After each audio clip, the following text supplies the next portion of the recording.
I can put it in again later. And Cathy has got me well trained. I remember to record all on my own now. I'm very proud of myself. So I want to welcome everyone here today. This is our first Virginia Voices of 2023. And I think that's like really exciting to start the new year off with this. And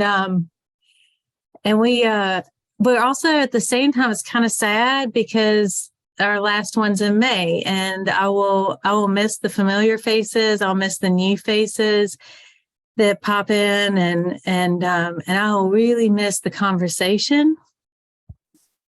And I did want to say something that I recently thought of about poetry. I had a very, very dear friend pass away this weekend unexpectedly, and I posted about it on Facebook because her name isn't anywhere, and I wanted to at least start making a marker of her name so that people will say her name so that it'll be seen. And it was incredible to me, the response from poets. And I thought, when you are grieving and you are hurting, there is not a better friend to have than a poet, I think, or a better ear, maybe a better ear than a poet, because they will sit in the sadness with you and they will most eloquently articulate your hurt and somehow help lead you out of it. And the other thing I thought, and I want to say to all poets and all people even think about writing a poem, write it. Because I thought about how people live on in their poetry and how I'd never thought until Sunday what a gift that is to those people who you leave behind. That they always have this really tangible piece of you. And it's also an easy, tangible piece to share. So write on, just write on so that we always have you. And so that's what I wanted to say as we go into 2023. So I want to welcome you to our 9th Virginia Voices with my co-host, Cathy Hailey, VP of the Northern Region of PSV, and myself, VP of the Western Region. Many of you know that Poetry Society of Virginia has launched its Centennial celebration, which will culminate in our annual statewide festival in May of 2023. The Centennial Committee settled on a theme for our year-long celebration, Virginia Voices 100 Years and Beyond. And Cathy and I started this series in order to get to know our members better by hearing their poetry, finding out what they enjoy about PSV, and what their hopes are for it as our community moves into its next century. But one of our guests tonight is one of the reasons that we did it in this format. She is the reason this idea was born, and that's Caren Stuart. She lives in North Carolina. She is a very active member of the North Carolina Poetry Society, and she has done us the great favor of being a part of the Poetry Society of Virginia as well. And I attended an event that she was interviewed in, a guest on for the North Carolina Poetry Society, and they were having these marvelous conversations. And I was like, we have to do that. I want to know the members like they know each other. And so, Caren Stuart, I'm so excited to have you here tonight because of that, because you're a beautiful poet, because you're a beautiful person, and because you're the reason for Virginia Voices, which has brought me, and I hope others, an incredible amount of joy. So we'll get started. I won't keep talking. Audience members, we want to encourage you to use all the ways Zoom provides to interact with our guests today. Please feel welcome to place your praise and thoughts in the chat. Use reactions at the bottom of the screen. Just show up and be a part of this because that's what we love. Let's start where PSV started with a poem. April will you start us off tonight with the very first poem? Sure. Yeah. I'm going to read an older one for me, but it's in my book, Woman with Crows. And I like reading it. I think it's a nice, chewy one. Snowdrop in the supermarket at midnight. Glass doors slide closed, stealing me in the chilled air. Everything dying is perfectly preserved. Metal bins gleam, and a glass of water glistens on green plastic turf. Fruit is piled like promises, pale orbs of honeydew, mesh bags of limes. The curve of a cantaloupe crackles like a potter's glaze, and persimmons burn dim crimson beside the dignified lumber of plantains. I heft the fleshy gold of oranges, bright tangerines, bastard tangelos, baroque and burnished pomegranates, the jumbled purple plums.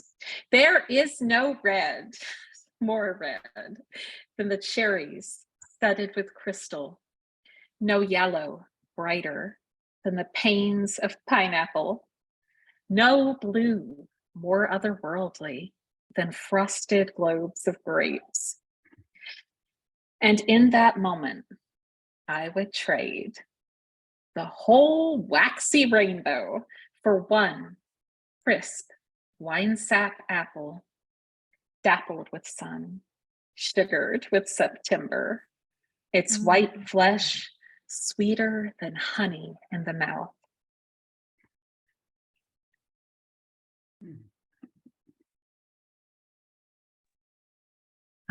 So I have the great fortune of knowing April a little bit, and this is how she talks all the time. So, Wow. I mean, this is just what pours out of her, and she's just having a conversation with you, telling about moving her cat from Virginia, down to Auburn, and it sounds just like her poetry. It's just incredible. Thank you, April. And I think let's go ahead and Caren, will you read us your first poem too, please, before we start in with the questions? I will be happy to. I just enjoyed April's poem so much. I was trying not to make noise. I'm such a noise person. When people are reading, I'm like trying to not flail around here. So I'm getting started with something weird here. I love to throw some fresh ink out whenever I can, because I just think the energy of the poem is still kind of, I don't know, it's just fun. So this, and I wanted to read some poems tonight that were written from different, I came at them in a different way. So this one came from Zoom last night that MoMA, the Museum of Modern Art, has started doing. I think they started doing this during COVID, having a monthly Zoom where they invite artists or poets to come host the event, and they usually present a few of their artworks, give you some background information, and then bunches of really interesting prompts and short little chunks to write in. And it's just a great communal, generative thing. I had been working on submissions all day yesterday, so I was pretty crabby when I showed up. And apparently I was just like irritated through the whole thing. So I actually bailed on it halfway, because I was like, well, this is just not speaking to me. I'm doing the mandatory writing. Anyway, I woke up this morning and I looked at it and I was like, oh, it's sort of interesting what I was writing. So I played with it a bit. So this is it. This is my Angry MoMA, right? Club poem. It's not dark enough behind my eyelids. My husband's breathing is light. He's shifting his weight, the weight of him redispersing himself. People flee the tower, feeling deeply, mourning, diving deeply, falling free. People flee the tower. Punctuation, be on time. My eyes have it, the darting open, dashing for the both French doors, The backdrop for the flat black stretching of the hollies and the oaks rising up from the woods is red foil. I can't hear you. I say I can't hear you. The flat of deck and the stretch of the yard is yawning and stacked against you, not in that order. Cars are stilled on the downtown streets where concrete and windows are blank stairs. You must take the elevator. There are too many stairs. Somebody already said, speak up. Can we talk about why anyone would want to stamp words on a postcard? Can we talk about why anyone would make such a thing as art? Things I might fear walking down the street: the charging dog, the crack of thunder, swerving car, skulking guy in hoodie. Let repetitive actions from night possess me and write about it. Fight Club. Searching for a cool pocket of sheets for my feet, the stretching of tendons in toes and arches and ankles, knees. Please, how does my body feel? I must will myself to fill in the spaces that sleep overtook in my body. Return, fill into, negate the overly PC American, Asian, American, whatever whisperer now. It's fine to say woman, regardless of uterine ownership or not. So that's my crabby response poem. And it was a very surreal kind of stream of consciousness thing, but fun to play with this morning. So who knows? Caren, that was exceptional. Okay, first of all, weird. No, I loved it. I loved it. And I was like, you're so brave to like come on, like read something that like you just wrote, you're just playing with. And like the vulnerability that you show up with by doing that, and you bring that to everything. Like I also happen to have some experiences with Caren outside of this, and this is who she is. This is what she offers everyone. And but then I mean the poem, and it was like there were so many moments, like the title and like, can we talk about like there, and then the way you ended of like these question statements that they were strong and that people don't always want to say, like the uncomfortable stuff or the fed up stuff, you know, just the honesty, just the total honesty. And someone wrote in the comments, I think it was Steve, the cadence. I couldn't type fast enough because the cadence was so good that I wanted to write down like every word, like, oh, that word, oh, those words, oh, that line, oh, that, and I just couldn't, and it was the cadence that you kept. And it was just, yeah, thank Angela, you. I love talking to you about poetry. Thank you so much. So I'm always having, Angela knows this about me. And everybody here that knows me knows this. I am always, if I'm reading my poetry, I'm having a total out of body experience. I have no idea how it's coming out of my mouth or what level of crazy I'm in. So thank you when you say kind things. I'll watch the video and see if it was true or not. It is true. And it wasn't, I want to be clear that it wasn't just how you said it, how you spoke it, but you spoke it beautifully. It was also how you wrote it. It was your word choices. And so know that it's both on paper and spoken, that cadence is present and exceptional. So yeah. I need to write a nice review for the MoMA people and apologize for my crabbiness. And then I bailed. I was just like, I'm done with this. I'm out. So while we're on this, why don't you start with our first question by telling us your personal approach to poetry? Oh, wow. Okay. Woo. My personal approach to poetry. Okay. So Regina and I were talking about this recently. Actually, I talk about this all the time. So here's my approach to poetry. I know this, and I've been in love with poetry my whole life. My parents read stories and poems to us, and that's how I learned to read, was following their fingers on the page and then recognizing that the shapes or letters, and those things make sounds, and it looks like the other, that looks like cat and hat, and oh my goodness, then you're reading, and it was like magic. And I still feel that way about language and writing, that it is magic. It's this commonality that we all have. You can learn the letters and the sounds and the definitions, but then there's this other layer of words where we each, every person, I'm my own me, you're your own you, and we all have our own experiences and our own ways of seeing. Even though we're looking at the same things, we're all in the same Zoom room. Everybody's having their own experience. So when you can channel your vision or whatever is coming to you and form it into a poem, that's a gift, and it's a one-of-a-kind gift. And it's a different gift to every person that receives it.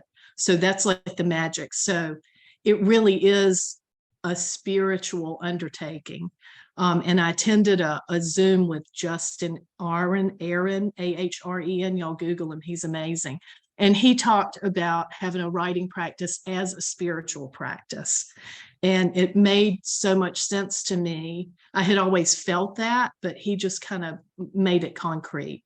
That when you feel called to write a poem, that really is like a spiritual calling, because most people never do that. It would never occur to them. It's a special thing. So you're in touch with that special part of yourself.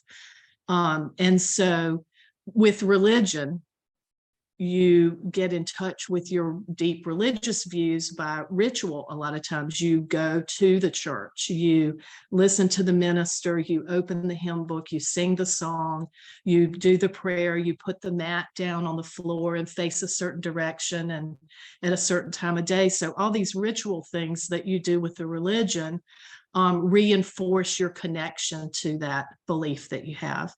And so having a writing practice for me is I'm consciously trying to be open to receiving what needs to come through. So I don't see a call for cat poems and say, well, all right, today I'm writing me a cat poem. That is not how I roll. I might do that.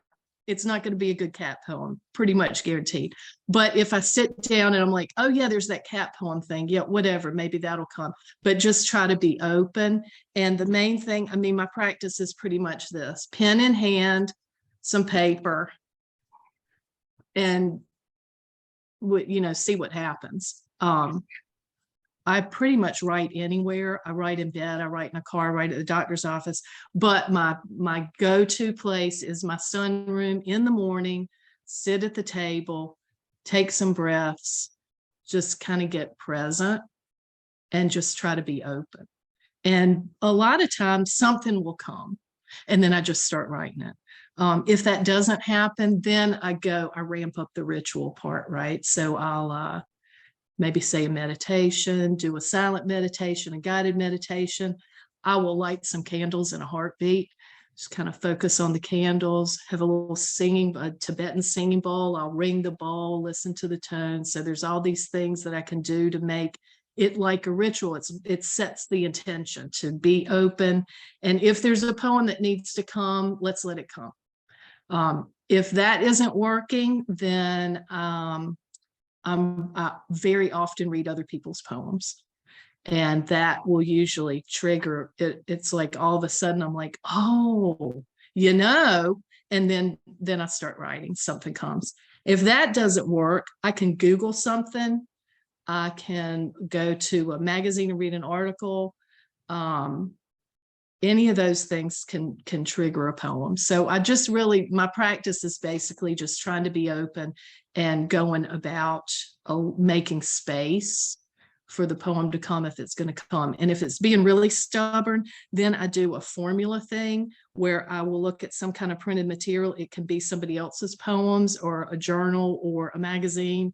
And I'll make up a formula like, okay, I'm going to pull every second verb in the table of contents. I'm going to write them down on a page, and then I'm going to look at them and see what happens. And usually something happens. It might not be anything I'm going to share with anybody, but it's something. So that's my practice. And it really is, it's spiritual to me. I feel like I write poems. That's a gift. I need to do it to honor that gift. Thank you, Caren. That's it. Thank you. Yeah. Sorry, it's time for the program to be over now, isn't it? Too much talking. But I'm done. You exude all of that, and I have to. I hope you can see everyone's faces, and in particular, I can see faces. My dear friend Kelly Sue White has been saming you the entire time that you're talking. She's like, same, same, same, same. She's been giggling with glee. And so she just graduated from an MFA program from Randolph College just a few days ago. And I'm really proud of her. She went through, Congrats. Way to go, Kelly Sue. Way to go. Yeah. And so anyway, I hope you can see everyone's comments and just see how you're resonating with people. So April. Well, thank you all for tolerating me.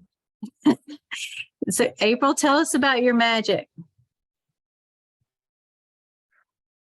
Oh, I always wanted to be a writer. It's been a drive forever. But I didn't actually write a lot of poetry for a long time. I wrote a little bit here and there, but I was a fiction writer. And that's what I studied primarily when I went to Hollins, and that's what I studied primarily when I went to Spalding. And then about 10 years ago, I suffered a lot of losses in my family. And I went through a really dark period where I just didn't have maybe the endurance or the wherewithal to really keep writing the longer pieces. But I did have this need to keep working. And so I just started plunging deeper and deeper into these more concentrated pieces. And I got to go back to Spalding last year for their alumni festival of the books. And it's like, I was here for fiction. Here's my little poetry book if anybody wants it. For me, a big part of my process is reading and reading and reading.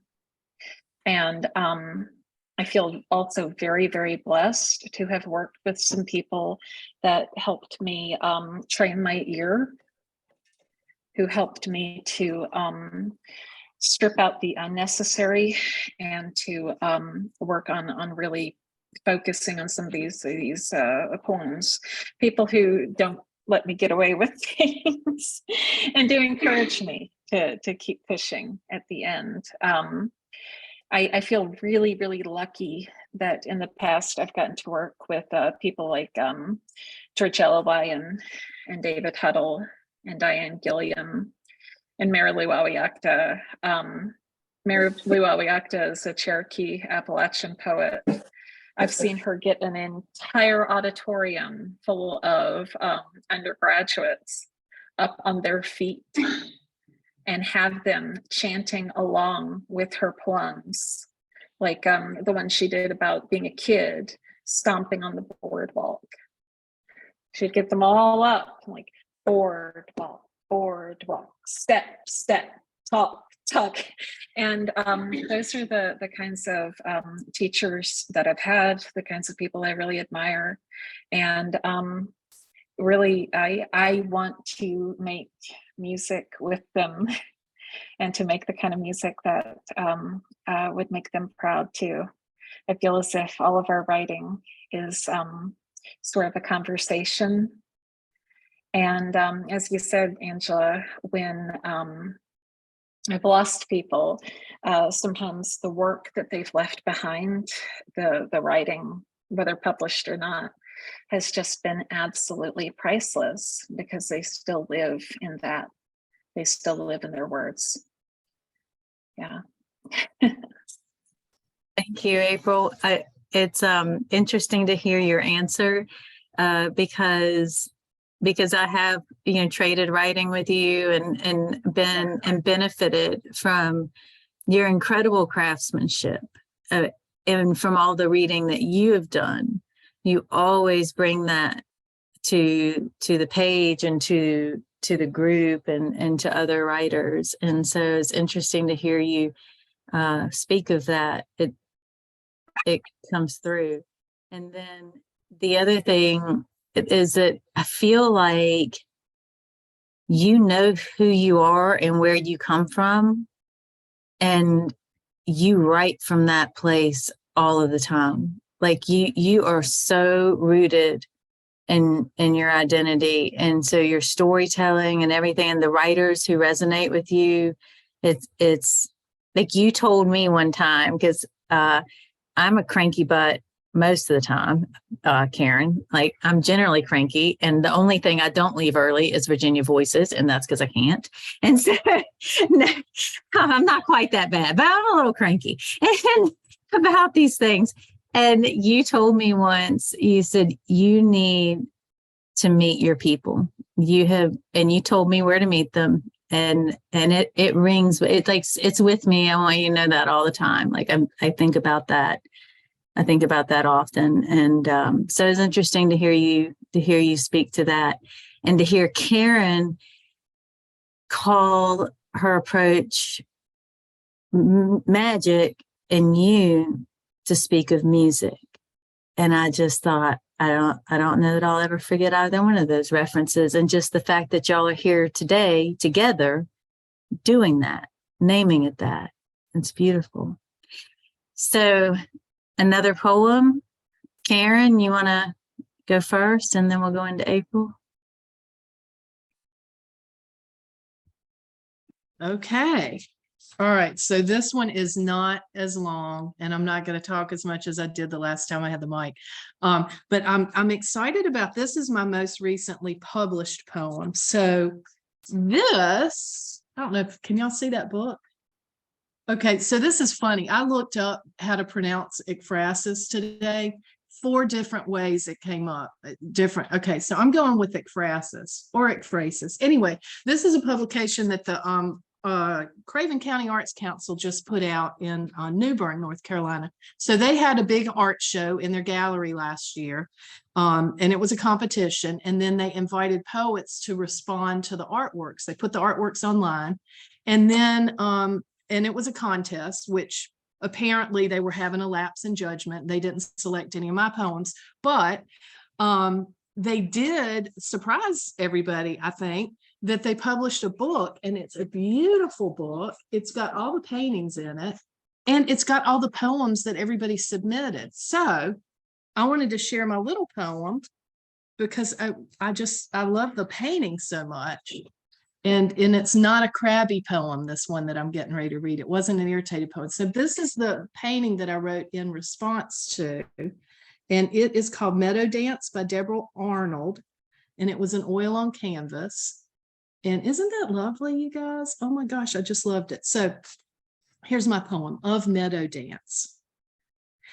And there, among the wild tall of all manner of grasses and the pomp of purple clover, rose up the circumstance for a call to wander, wonder, as the dancing of breeze through the shade cool of trees out into the open of meadow stirred whispers at first of a flirting with light, a palette of delight full of oranges, yellows, golds, full on petal, pistil, stamen, song, nodding the teases of breezes, glorious, wild blossomings of flower swaying.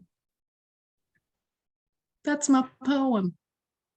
Oh, and I will say one other thing that I thought was so cool is, so, here's the page, there's the poem I wrote about, there's my poem.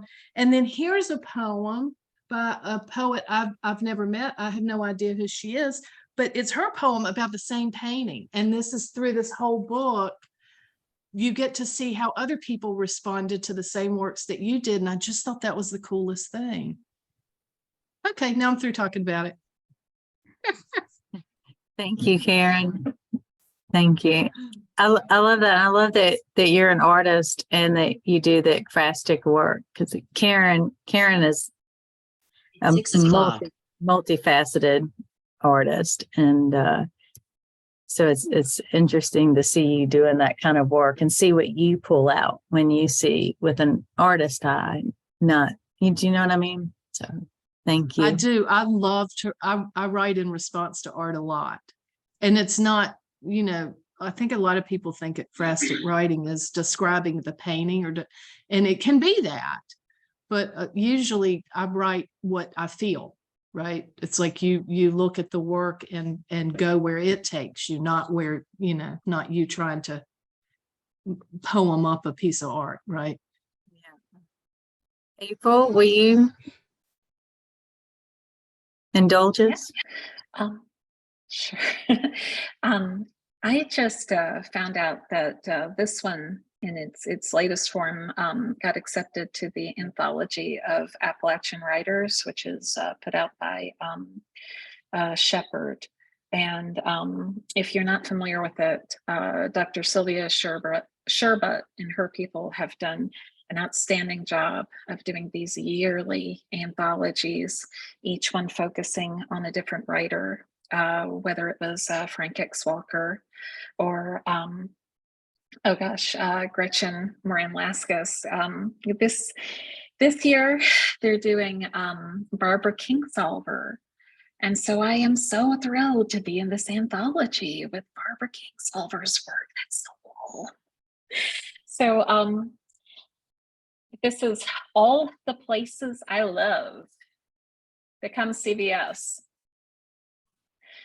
The stately Victorian, rotting derelict on the hill, the bowling alley with glowing wood lanes, the hunched gray diner with its shabby neon sign, all make way for a new CBS. The downtown hotel, Tudor beams looming over the railroad tracks, bulldozed for a strip mall, bulldozed for a better strip mall, soon a CVS. The little downtown stores, neat brick and chest tile floors and marble counters vanish in the sullen glow of CVS.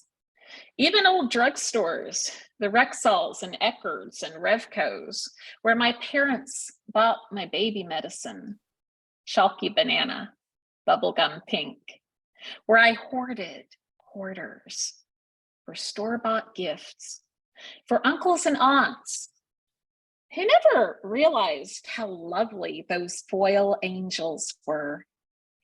Green, crimson, blue, gold in the buzzing light, rainbow flashing in the shiver of my breath, space-age church windows and Christmas disco balls. How superior these gifts to the old cotton ball lambs, glued sequin stars on popsicle sticks, construction paper punched for yarn strings on paperclip hooks, now crumbling, buzz and glitter in mice nests in cluttered basements. The old stores are gone, and the aunts and uncles are gone, and the bowling alley and old houses are gone. And CBS stands gray and red as car after car flickers past.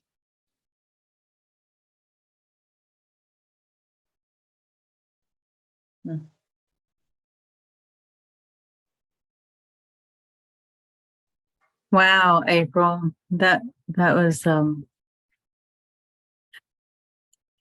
I'm not very articulate tonight, but I'm trying. And so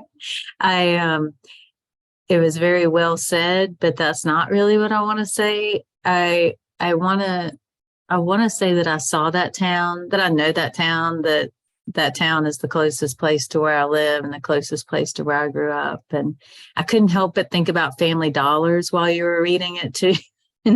And Dollar Generals, and I mean, it just, because I live so rurally, and this is, yeah. And so I appreciate that poem.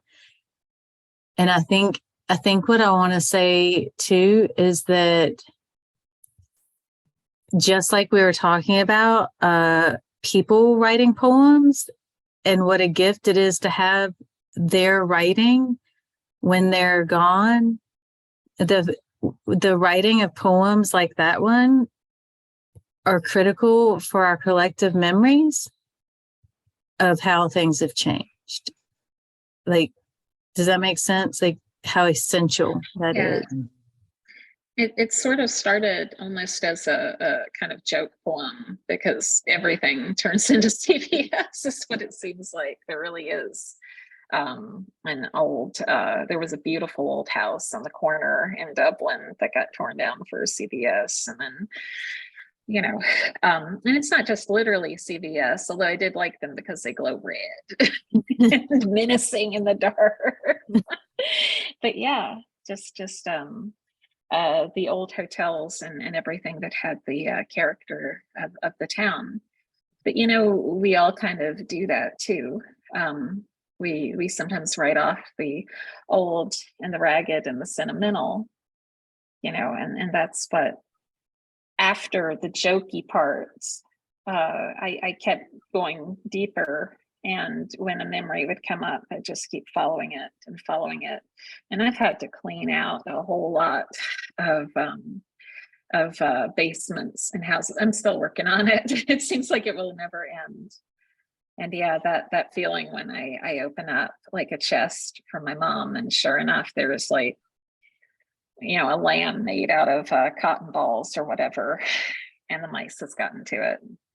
Yeah.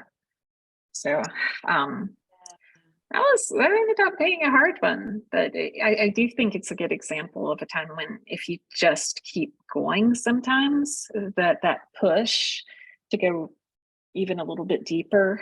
I think that's what made the poem in the end. Thank you. Thank you. I'm just about to bust April. I just have to say something. I loved the tone in that so much. And I loved how you were saying at the start, it felt like, oh, that glitzy red, oh, it's the CVS. And then your tone just kind of took us on the travel, like through time. And then the emotion changed. It was really lovely. It was beautiful. It was a great experience of a poem hearing you. It was just beautiful. Thank you for that. Thank you so much. Thank you, Caren. And so, Caren, how about you answer our next question? Why you joined PSB? What has it meant for you? What has it been like for you? Okay, I made some notes, but I'm not going to read my notes.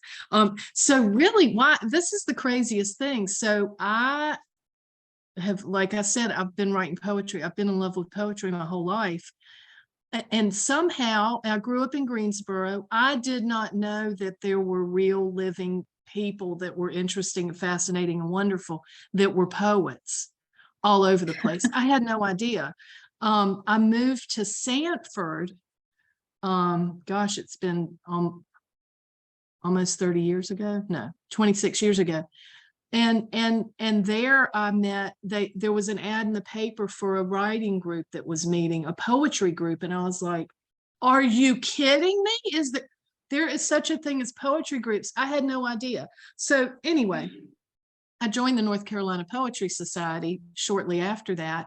And I found this community, and then it's like the most amazing thing. So even saying all that, it never occurred to me that there was a Poetry Society of Virginia. I don't know. How did that escape my radar? I had no idea. But Angela, Angela, didn't I meet you at the Redheaded Stepchild Zoom book launch for Every Girl? Yes. Yes. Okay. So I met Angela there, and then we started talking and doing kind of poetry stuff. And then you introduced me to the Poetry Society of Virginia.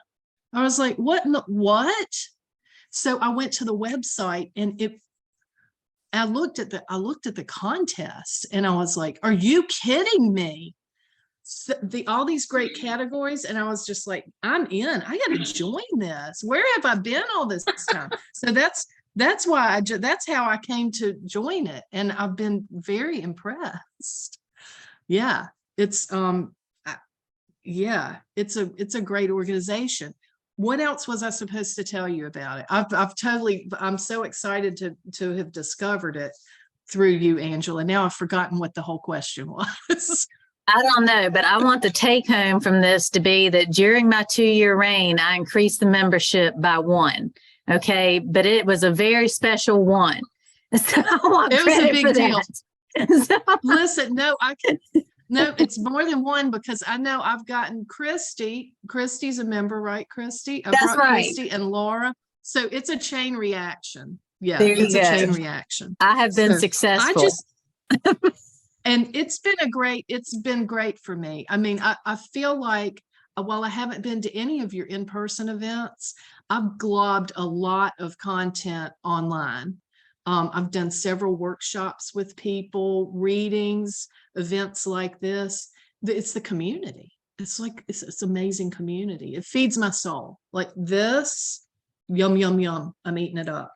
It's the best. It's the community and the knowledge and the opportunities and getting introduced to new, but honestly, the community. If I had to pick one word, community. Thank you.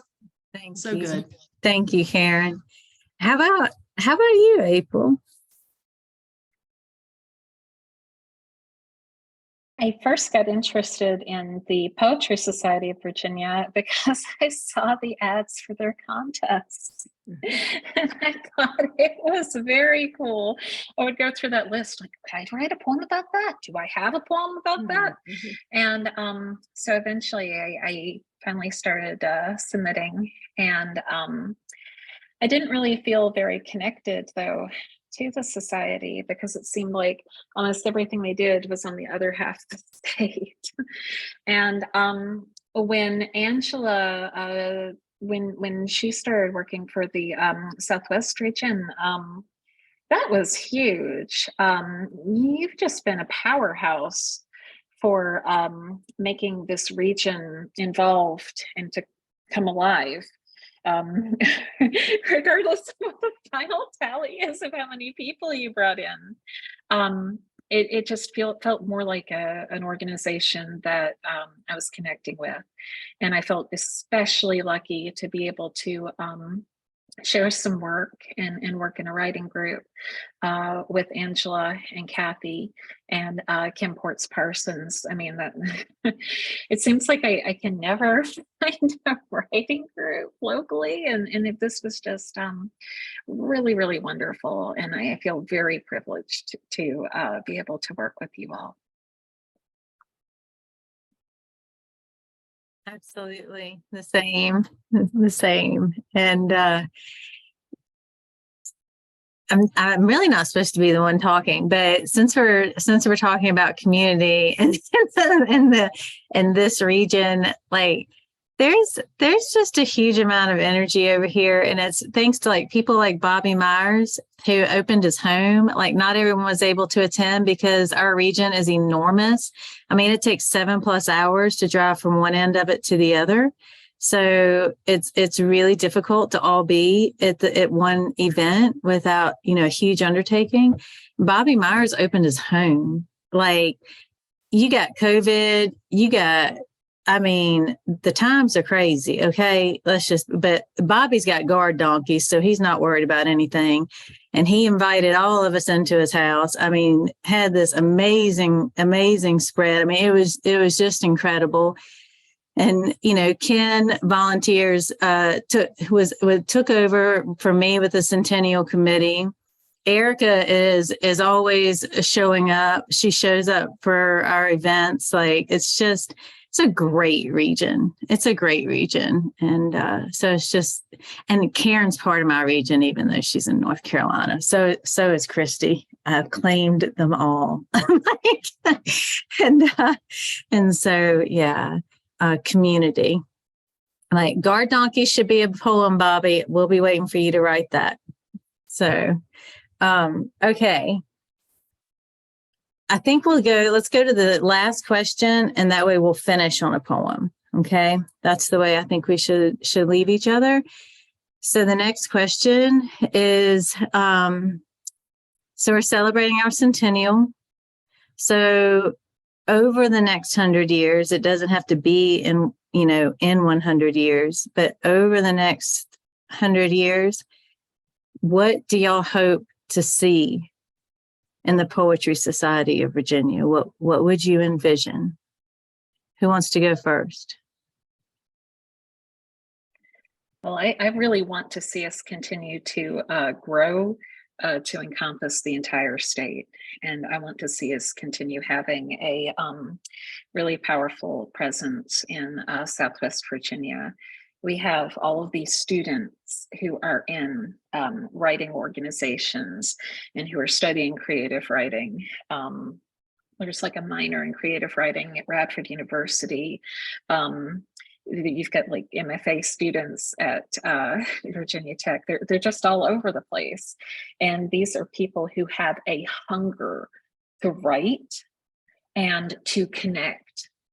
And I would love to see more of them brought in and to be made an active participating part of the organization. So that's my big wish. So how do you, like, just real quick, like in 60 seconds, like, what is your first thought about how that happens? Like, well, so far, what I've been doing personally is I've been taking it to my writing poetry classes. And I've been advertising the contests, and I've been talking about the student memberships. And I'd really like to continue building on that with a larger platform. I know that there are some students at Radford University who came to me just a few weeks ago. They're dying to put together a poetry slam organization. And I think that's awesome. I think that's utterly fantastic. Will they get this off the ground as a student organization? Maybe. I'm hoping. But yeah, I think it's going to be those kinds of steps, that kind of outreach, and going to the people who are active and are interested and giving them, the contests and the readings and everything to really keep that interest up. Yeah, I think you're right. And we are coming up on needing a new VP. And so y'all think about it. But even if you're not interested, think if you know someone who's interested, and they don't have to be a member now, they can join and then run. And it matters. I think it really matters who that VP is. So you get the word out, and I don't think there's any better way to become a part of this community than to serve. To serve in an office, serve in a position, serve on a committee. You become saturated in it in a good way. So maybe you, April. Maybe. Well, I am kind of an opalika. I know. Yeah. Okay, Caren, how about you? What do you see? Okay, I think we're on the same wavelength. What I would like to see is, obviously from my life experience, increased visibility for the Poetry Society of Virginia. I don't want anybody else to be a poet and think that there aren't other poets in their community. So I would say increase your visibility.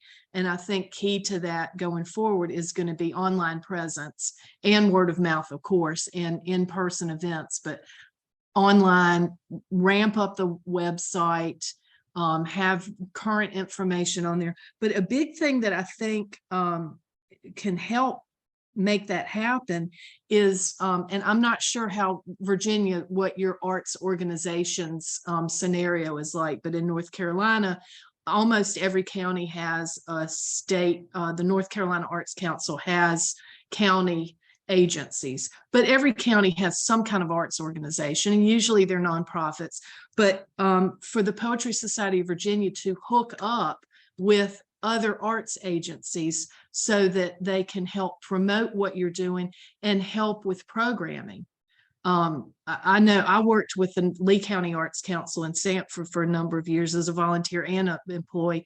My sister Cathy writes here. She was with the Greensboro Arts Council for quite a while. And arts organizations love to have liaisons in the community. It's win-win. It helps. It brings more people in. It gets the programming out. So that would be what I would like to see the Poetry Society of Virginia doing, is being more visible and connecting. It makes everybody's life easier It's so much easier. And getting poets in the schools, however you facilitate that. And we had a program I think North Carolina's pretty good about that. We have arts, our arts council support programs that they pay poets to go into the schools and do programs, but that sort of thing, after school programs, even asking the membership to volunteer to go out and share poetry with people, go to assisted living facilities, senior centers, elementary schools. I volunteered and taught the poetry unit in my son's elementary school for a few semesters. It's awesome. Awesome, awesome. That's where my head's at. Thank you, Caren. I think your head's in a good place. Yeah. Thank you. So this has been a beautiful program. Thank you both so much. Once again, two people who went together just complimented one another so well. It was incredible, the magic and the music. So we get to hear one more poem from each one of you. April, you want to read a poem, and then Caren, you'll send us home? Does that sound good? Okay. This is the poem that gave me the name for Woman with Crows. Totems. I wanted horses, creamy, golden prancers with foaming manes, sleek, red runners with white, flecked like stars over powerful haunches. Failing that, I dreamed of lions. Yes, all roar and claws and yellow blaze, or silver wolves with ice bright eyes, stalking strange forests. I have crows, scrabbling talons and sharp wet beaks, feathers thrust through my fingertips. I open my mouth with a raucous cough of black feathers and carrion stink, grabble up trinkets of foil, coins, bent tokens. I scrape my song from damp gray day and feed, Lord, I feed. I dig the rich offal from roadkill, slick dark liver, rubbery cold tongue, runny eyes with their hidden delight. How pleasant the hard corneas slide like marbles down my gullet. Horses and lions and wolves, they are mine. My own belly and my own hollow ribs are my filthiest, holiest shrine.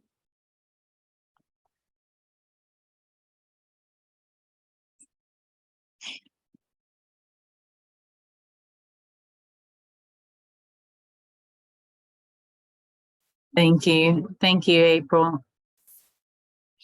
I'm still sitting with it. Your images are so strong. You take us there, whether it's a CVS or produce in the grocery store, or, I mean, I've been fortunate to hear many, many, many of your poems, and they always come alive in my head. You know, I can see every single thing, and your word choices are just, it's just a part of you. I mean, it is. It's just who you are. So, Caren, send us home. All right, I'll do my best here. So this is a poem inspired by a poem in this book by Mike James, which is awesome. Mike James, Portable Light. I love his work. So this is a poem that's one of my formula poems where I was having that day where it just wasn't happening. So I came up with a formula and pulled some words out of one of Mike's poems. So this is What Follows You. After pulling every verb that follows the word you from the poem, Why Can't You Be Happy Like Everyone Else? In the Mike James book, Portable Light, and trying to write a poem on the back deck before it rains, with the first raindrop falling onto why in the book, and the second drop falling onto the more I've just written, after eating an organic Honeycrisp apple smeared with peanut butter. What follows you? Because your sighing is likely and is somewhere in Tennessee, the sky has just cried on your capitalized Y and into my more, making a smear of them both as my tongue is just now and is feeling your velvet words like peanut butter, only very still tasting like despite the sweet of the organic sliced Honeycrisp apple of my capitalized letter I.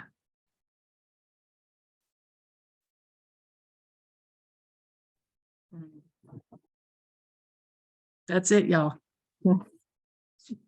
Thank y'all. Thank y'all for the magic and the music tonight. If everyone wants to unmute and I don't know who, holler, snap your fingers, clap, say something before you go. Angela, thank you. Thank you, Cathy. Thank you, April, for making this happen. And thank you, everybody, for coming and making this great. This is great. The energy. Thank y'all. This is fabulous. Thank you. It was lovely. Just lovely to meet you. It was. Lovely What a meeting wonderful you. audience. Thank you. Wendell, congratulations, Wendell. We have a new poet laureate in our midst. Oh, What? right, right. Wow. That is awesome. Wendell is poet Oh, laureate. thank you. Tell me again the name of it, Wendell. Millwood, Virginia. Millwood. Yes. That is Nearly- wonderful. Right. Wow. Wow. Thanks. Thanks. Congratulations. Well, this was wonderful. Thank you so much. Thank you. Really enjoyed it. Thank you. Thank you for being The whole series has been wonderful. Really appreciate what you put together, Angela. and And I guess the other thing I have to say is right on. That's right. see That's you. right. Thank you, Erica. Thank you for showing up. I'm always just thrilled to see your face. I just really appreciate it. I appreciate your presence. Thank you. Just want to remind people you might want to save the chat. There's a lot of really interesting ideas in there, in addition to, praise and lines from the poetry. I've got a last minute plug. This is on Amazon. It's the award-winning poems from last year. You guys can order it. It's on Amazon. It's awesome. Look at that. Yes. Thank you. And I really, This really is a great enjoyed. program. Thanks, This is a Nathan. great program and a lot of great ideas about how to grow the organization. I really enjoyed tonight.